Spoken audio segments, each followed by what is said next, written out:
नमस्कार, बहुत स्वागत है आपका। आप देख रहे हैं द न्यूज, आपके साथ मैं सृष्टि मिश्रा। आपको बता दें, लगातार गुजरात चुनाव को लेकर सरगर्मियां तेज है। हर जगह यही चर्चा कि इस बार गुजरात विधानसभा की सीटों पर कौन सी सरकार आएगी, क्या पलटफेर होने वाले हैं, क्या बदलाव होंगे, यही सब जानेंगे विस्तार से। हमारे साथ बीजेपी प्रवक्ता इस वक्त एसएन सिंह जी मौजूद हैं। सर, बहुत स्वागत है आपका द न्यूज पर। जी धन्यवाद आपका।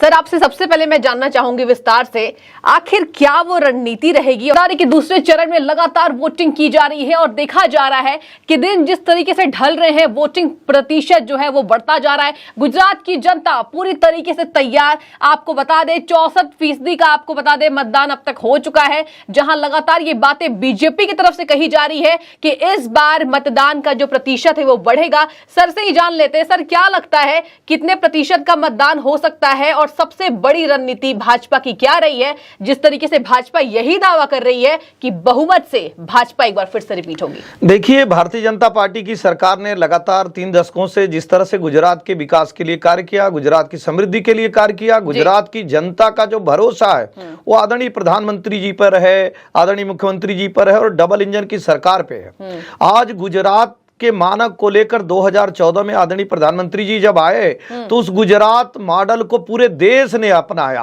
और ये माना कि जो वाइब्रेंट गुजरात करके जो 20 लाख करोड़ रुपए का इन्वेस्टमेंट गुजरात में कराए थे आदरणीय प्रधानमंत्री जी, उसको देश ने सराहा, दुनिया ने सराहा और लगातार जो गुजरात की समृद्धि के लिए, खुशहाली के लिए डबल इंजन की सरकार ने कार्य किया। उसी के नाते ये विश्वास है कि भारतीय जनता पार्टी की पुनः एक बार सरकार बनने जा रही है।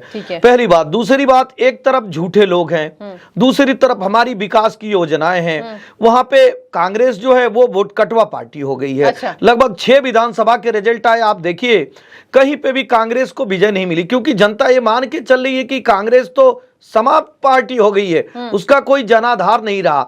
आम आदमी पार्टी जो दिल्ली में सरकार चला रही है, जो ये झूठ बोलती थी कि हम तो यहाँ विकास के कार्य करेंगे, उन्होंने एक भी विकास के कार्य नहीं किए।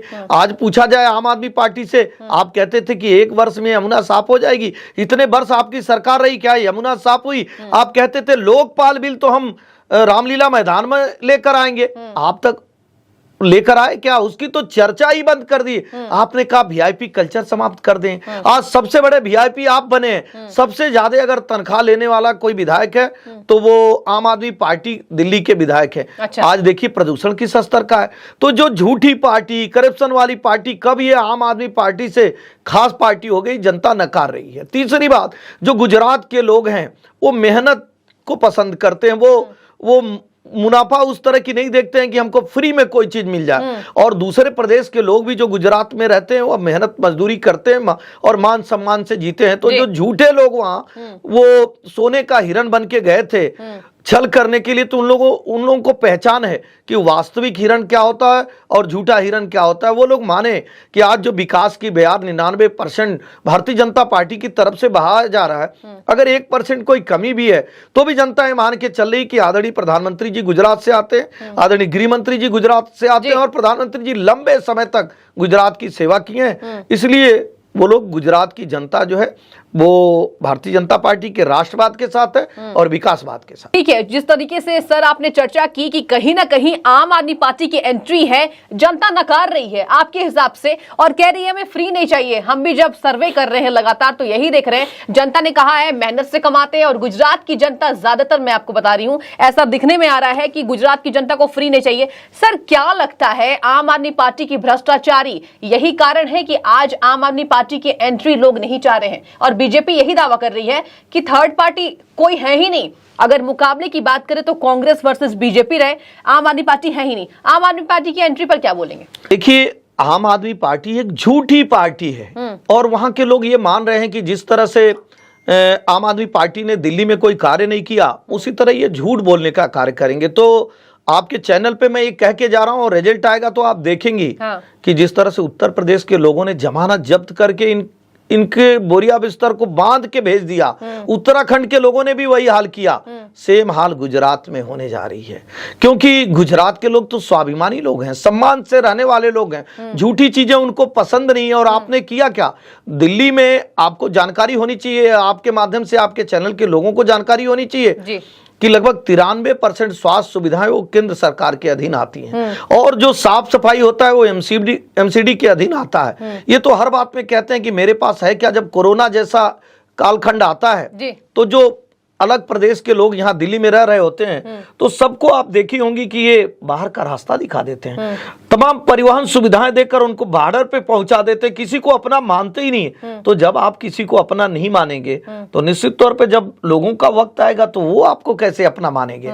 तो मुझे लगता है कि उत्तराखंड और जो उत्तर प्रदेश में हालात हुए वही हाल गुजरात में भी आम आदमी पार्टी का होने वाला है। सर, आपने कहा गुजरात में शायद से आम आदमी पार्टी के जमानत को जब्त किया जा सकता है, और वहीं अरविंद केजरीवाल ये कह रहे हैं, जब वो रैली निकाल रहे थे, आचार संहिता का जिस तरीके से उन्होंने आरोप भी लगाया है भाजपा उल्लंघन करती है, लेकिन हमने देखा पूरी तरीके से भव्य तरीके से एंट्री जो है तीनों पार्टियों की गुजरात में दिखी है। आपसे मैं जानना चाहूंगी सर, क्या लगता है जिस तरीके से अरविंद केजरीवाल ने कहा है परिवर्तन की रैली, गुजरात की जनता जवाब देगी, और कहीं ना कहीं ये कॉन्फिडेंस से वो कह रहे हैं क्योंकि उन्होंने कहा पंजाब में सरकार बनाई, हमारे सर्वे में हमें सीटें नहीं मिलती हैं लेकिन सरकार आम आदमी पार्टी बनाती है, उस पर भाजपा की क्या टिप्पणी रहेगी? आप देखिए जिस तरह से झूठ अरविंद केजरीवाल बोल लेते हैं, निश्चित तौर पे झूठ बोलने में जो कॉन्फिडेंस आपको अरविंद केजरीवाल का दिखेगा, मुझे नहीं लगता है कि देश और दुनिया में किसी राजनेता के अंदर झूठ बोलने का वो कॉन्फिडेंस होगा। ठीक है, एक आदमी उनके मंत्री जेल में है और वो कहते हैं कि वो भ्रष्टाचार नहीं किए हैं, जबकि बीजेपी जेल में नहीं डाली है, एक संस्था जेल में डाली है और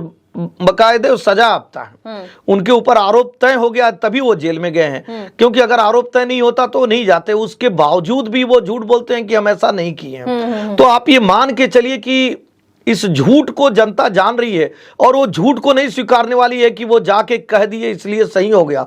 वो तो कुछ भी कहते हैं, वो तो अपने गुरुजी के साथ कहते रहे कि हम राजनीति में नहीं आएंगे, और राजनीति में आए तो उनके झूठ को, पुराने झूठ को लोग जानते हैं। इस नाते मैं कह रहा हूं कि ये उनका झूठ है जो गुजरात में नहीं चलेगा। अच्छा, आपके हिसाब से अरविंद केजरीवाल का जो झूठ है वो नहीं चलेगा गुजरात में। सर, एक और बात आपसे जानना चाहूंगी, कहीं ना कहीं अरविंद केजरीवाल बीजेपी पर लगातार जोरों शोरों से हम कह सकते हैं हमलावर होते दिखाई दे रहे हैं। वो कह रहे हैं चुनाव आते हैं, आम आदमी पार्टी जब जीत रही होती है तो बीजेपी ड्रामा रचती है, बीजेपी ये कहती है आम आदमी पार्टी है कौन, लेकिन आम आदमी पार्टी वही पार्टी है जो जनता के हितों के लिए काम करती है। वोट करे तो बीजेपी को ना करे, आम आदमी पार्टी को करे। और एक बात आपसे ये भी जानना चाहूंगी, ये भी टिप्पणी लेना चाहूंगी, वो कह रहे हैं कि जब मैं जनता में जा रहा हूं परिवर्तन देखना चाह रही है, बीजेपी से नाराज है और बीजेपी ये कह रही है कि हम जीत रहे हैं तो उसे इग्नोर करिए। इस पर आपका क्या जवाब? देखिए, ये हमारा नारा क्या है? सबका साथ, सबका विकास, सबका विश्वास।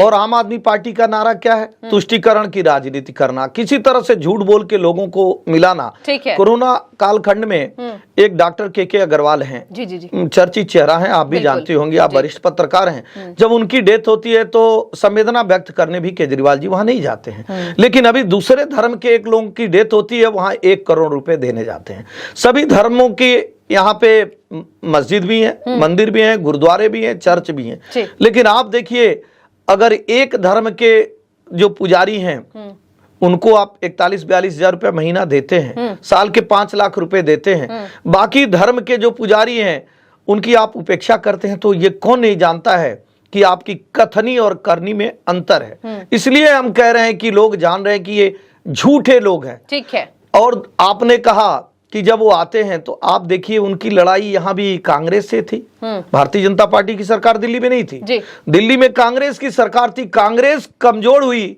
उसका फायदा वो उठा लेते हैं। पंजाब में कांग्रेस कमजोर हुई उसका फायदा वो उठा लेते हैं। गुजरात में और देश में भारतीय जनता पार्टी कमजोर पार्टी नहीं है, क्योंकि देश के इतिहास में सर्वाधिक कार्य करने वाली अगर कोई पार्टी है भारतीय जनता पार्टी है। किसान सम्मान निधि अगर कोई दे रहा है तो भारतीय जनता पार्टी दे रही है। आपको ये बात जान के हैरानी होगी कि दिल्ली में किसानों को जो किसान सम्मान निधि केंद्र सरकार के द्वारा दिया जाता है, अरविंद केजरीवाल उसको नहीं स्वीकारते हैं। जो 5 लाख रुपए गरीबों को हम देते हैं मुफ्त में दवा के, वो पहली बार देश में अगर कोई दिया तो भारतीय जनता पार्टी की सरकार ने दिया, जबकि यहाँ पे झूठ बोलने का कार्य करते हैं। सबसे ज्यादा आवास अगर देश में कोई दिया तो भारतीय जनता पार्टी की दिया।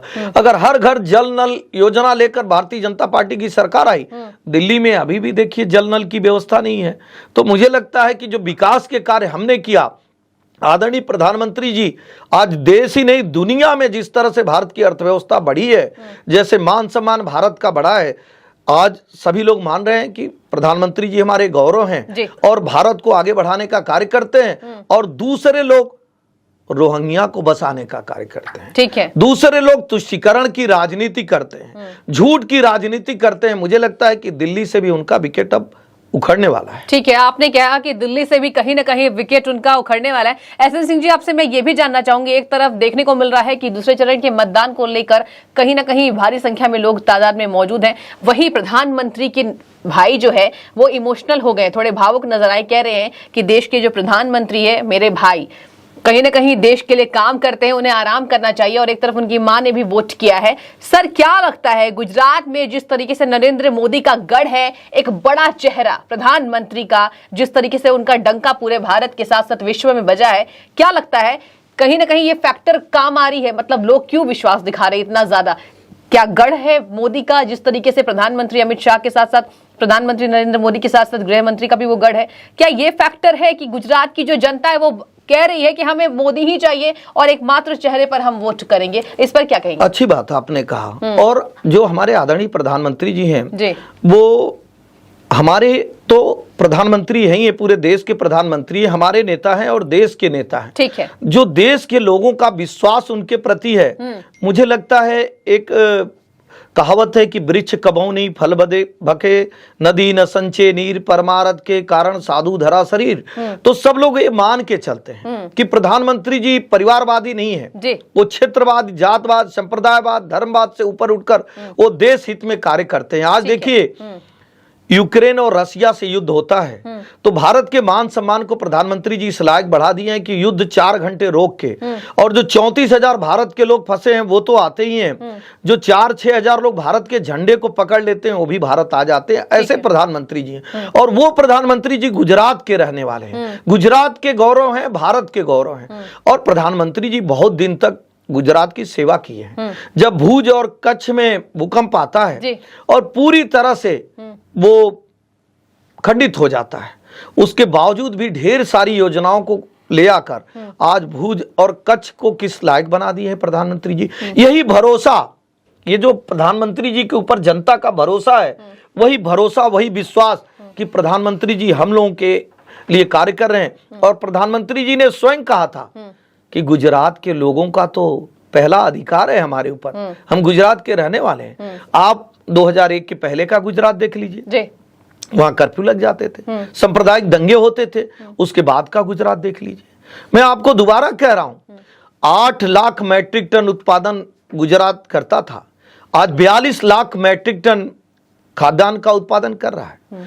आज बिजली का सर्वाधिक उत्पादन गुजरात कर रहा है, वहां प्रति व्यक्ति को जितना बिजली चाहिए उससे 41% ज्यादा बिजली उत्पादन कर रहा है। 1600 किलोमीटर की जो लंबी सीमा है, जो वो पोर्ट है, लगभग 75 देशों को गुजरात जो है एक्सपोर्ट कर रहा है, बड़ी बड़ी चीजें एक्सपोर्ट कर रहा है। और देश में ही नहीं, दुनिया में, जापान में, अमेरिका में, रसिया में, ब्रिटेन में, जर्मनी में, ऑस्ट्रेलिया में, सभी जगह भारत के ध्वज को ऊंचा करने का कार्य गुजरात के लोग करते हैं, गुजराती करते हैं।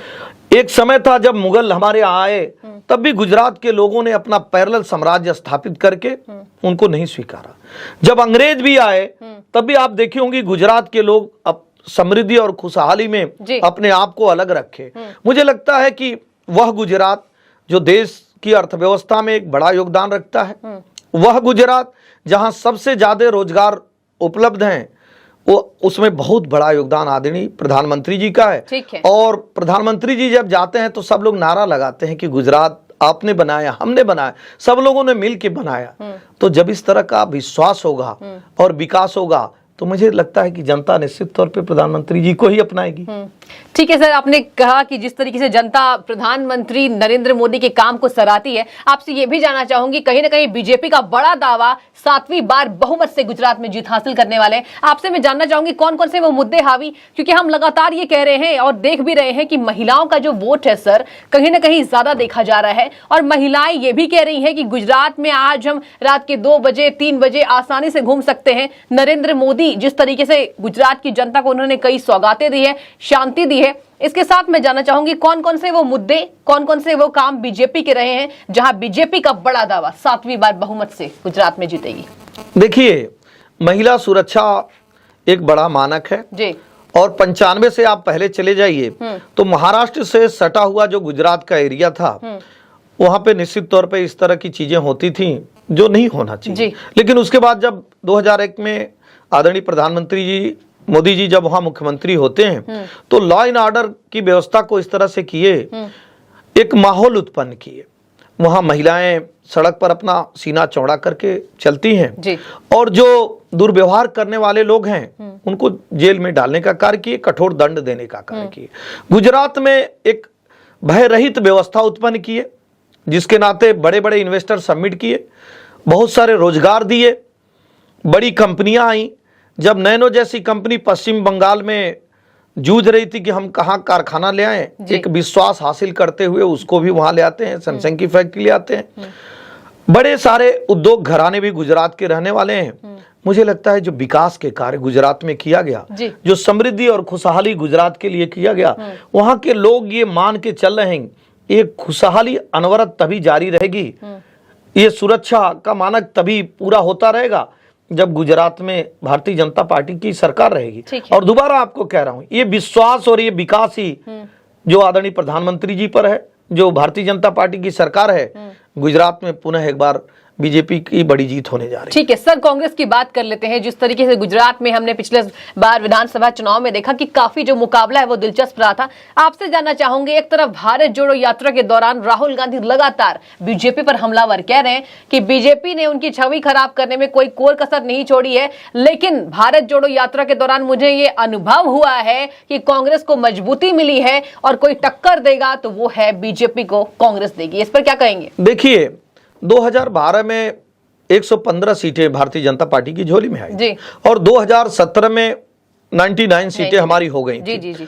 तो निश्चित तौर पे 2017 में कुछ दिक्कतें हुई थी, पाटीदार आंदोलन चल रहा था और 3 युवा चेहरा वो कांग्रेस के तरफ से थे।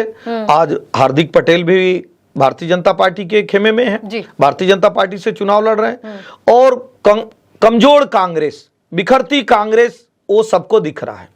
भारत जोड़ो जो ये लेकर चले, मैं ये पूछना चाहता हूं कि भारत को तोड़ा कौन? भारत तो एक सर्वश्रेष्ठ भारत था, बड़ा भारत था। आपने क्या किया?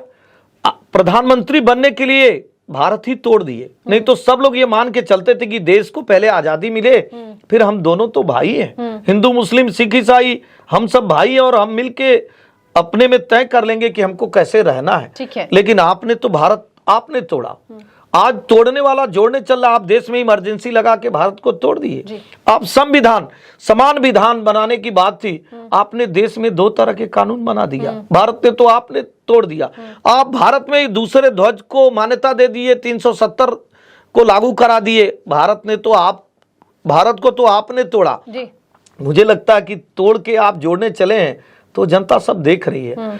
और आप इनको देखेंगी, एक राष्ट्रीय पार्टी कांग्रेस पार्टी थी, आज क्षेत्रीय पार्टी हो गई है। हर प्रदेश में जब जाते हैं तो वो वोट कटवा पार्टी हो गए हैं, सिर्फ वोट काटने का कार्य करते हैं, जीत कहीं नहीं पाते हैं। तो इस नाते भी जनता उनको नहीं स्वीकार रही है। और इस बार हम लोग 150 के पार जाने के लक्ष्य को जो कहे हैं, मुझे लगता है कि इस बार भारतीय जनता पार्टी की जो पूर्ण बहुमत की गुजरात में सरकार बनेगी, उसमें एक बड़ा योगदान होगा और हम अपने ही लाइन को और लंबी लाइन खींचते हुए 150 के पार जाएंगे। सर, राहुल गांधी ने यह भी प्रहार किया है बीजेपी के ऊपर कि लगातार बीजेपी गुजरात विधानसभा चुनाव को देखते हुए जो तमाम प्रोजेक्ट्स है, महाराष्ट्र की प्रोजेक्ट्स की बात करें, वो गुजरात में वो जो है वो खंबे गाड़ रही है, शायद इसलिए कि जनता को लुभा सके, लेकिन जनता अब लालच में नहीं आने वाली है। इस पर क्या टिप्पणी आपकी? ऐसा नहीं है। देखिए, गुजरात तो पहले से ही भारत में उद्योग के मैनचेस्टर के रूप में जाना जाता था। गुजरात में इस नाते जाया जाता है जहां वातावरण साफ रहेगा, जहां आकाश साफ रहेगा, वहीं तो आप स्वच्छ सांस ले सकती हैं। लेकिन जहां आपकी सरकार पंजाब में कांग्रेस की सरकार रही, आप देखे होंगे कि अफ्रीका के बाद मादक द्रव्यों की अगर तस्करी कहीं सबसे ज्यादा हुई तो पंजाब में हुई। पंजाब एक खुशहाल प्रदेश था और बहुत सारे प्रदेश के लोग वहां रोजी रोजगार के लिए आते थे, लेकिन आप देखिए क्या हालत कांग्रेस की सरकार ने कर दिया। इसमें जनता का कोई दोष नहीं है। जनता ने तो आजादी के बाद सर आंखों पे आपको बैठाया, आपको कितनी बार बहुमत देके आपकी सरकार बनाई, लेकिन आप तुष्टीकरण की राजनीति करते रहे और मुझे लगता है कि आपने किसी का भला नहीं किया। आप जिसके भला की बात करते रहे, आज वही धर्म समाज और संप्रदाय के लोग कहते हैं कि सबसे ज्यादा नुकसान अगर कोई किया हमारा तो कांग्रेस किया। तो मुझे लगता है कि हमारा जो नारा है सबका साथ सबका विकास सबके विश्वास, उसी को लोग अपना रहे हैं। और जो तुष्टीकरण की राजनीति कर रहे हैं, जो भारत को तोड़ दिए और भारत जोड़ने चल रहे हैं, उसको सब लोग नकार रहे हैं। ठीक है सर, अंतिम सवाल आपसे कुछ शब्दों में बयां कीजिए, क्या लगता है हिमाचल में कितनी सीटों पर बीजेपी आ सकती है? और दिल्ली में जिस तरीके से एमसीडी चुनाव हुए, काफी दिलचस्प मुकाबला देखने को मिला, जहां आम आदमी पार्टी ने यही कहा है कि 2/3 सीटें हम जीतने वाले हैं। लास्ट टिप्पणी आपकी क्या, कितनी सीटों पर आ सकती है बीजेपी? देखिए, हिमाचल में पूर्ण बहुमत की हम सरकार बनाने जा रहे हैं। ठीक है, क्योंकि वहां की जनता डबल इंजन की सरकार चाह रही थी और दिल्ली की जनता ये मान के चल रही है कि एक झूठे आदमी जो कहे वो कुछ नहीं किए, और जो बीजेपी की लगातार एमसीडी में सरकार रही है वो ढेर सारे कार्यों को की है। और अगर थोड़े बहुत कुछ बच गए हैं तो जनता को ये भरोसा है कि वो भी कार्य भारतीय जनता पार्टी की सरकार करेगी, क्योंकि झूठे लोग तो कहेंगे और भारतीय जनता पार्टी करेगी। इस नाते भी दिल्ली में पुनः एक बार भारतीय जनता पार्टी की सरकार बनने जा रही है। ठीक है सर, बहुत बहुत शुक्रिया आपका द न्यूज से बातचीत करने के लिए। धन्यवाद। और काफी बारीकियों से आपने सभी सवालों के जवाब को दिया है। देखने वाली बात होगी कि जिस तरीके से बीजेपी ये दमखम भर रही है, जीत का दावा, गुजरात की बात करें, एमसीडी चुनाव की बात करें, देखने वाली बात हो जाएगी कि ये मुकाबला कितना दिलचस्प। फिलहाल आपकी क्या राय है, क्या लगता है? दूसरे चरण के मतदान हो रहे लगातार, कहीं ना कहीं पोलिंग बूथों पर महिलाओं की उपस्थिति ज्यादा देखी जा रही है। देखने वाली बात होगी कितने सीटों पर भारतीय जनता पार्टी हो, कांग्रेस हो, आम आदमी पार्टी हो, जीतकर परचम लहराती। फिलहाल बहुत शुक्रिया आपका द न्यूज से जुड़ने के लिए।